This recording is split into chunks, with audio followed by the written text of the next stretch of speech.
শাড়িটা একদম কিন্তু বিষ্ণুপুরি কাতানের ওপর টোটালি কিন্তু একদম উইভিং রয়েছে, কিন্তু দেখে এটাকে একদম মনে হবে যেন একটা প্রিন্টের শাড়ি, কিন্তু এটা কিন্তু কোনো প্রিন্ট নয়, টোটালি ডুয়াল টোন বিষ্ণুপুরি কাতান রয়েছে, তার উপর টোটালি মাল্টি কালার দিয়ে টোটালি উইভিং ওয়ার্ক, পুরোটাই কিন্তু সুতোর কাজ, সুতো দিয়ে উইভিং করা রয়েছে, দেখে মনে হচ্ছে যেন একদম প্রিন্ট।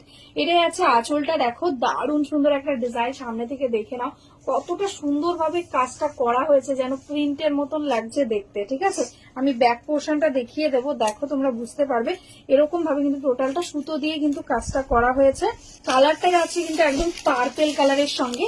এটাই আছে কিন্তু বডি পোর্শনটা, এরকম ভাবে অল ওভার বডিতে পাচ্ছ ওয়ার্কটা, একদম পার্পেল কালারের সঙ্গে একদম স্কাই ব্লু, ইয়েলো আর হোয়াইট দিয়ে থাকছে ওয়ার্ক। অপূর্ব সুন্দর একটা শাড়ি। এটা যাচ্ছে অল ওভার শাড়ির ওয়ার্কটা, টোটাল শাড়িটা এক্স্যাক্টলি সেম এরকম ভাবে ওয়ার্ক যাচ্ছে। আর ব্লাউজ পিসটা নিয়ে কোনো কথাই হবে না, দেখো এটা আছে ব্লাউজ পিস, স্লিভসেও কিন্তু সুন্দর একটা ডিজাইন পেয়ে যাচ্ছ, একদম মনে হচ্ছে যেন তুলি দিয়ে আঁকা রয়েছে, এতটা সুন্দর একটা ডিজাইন। এটার প্রাইস থাকছে অনলি অ্যান্ড অনলি 1499।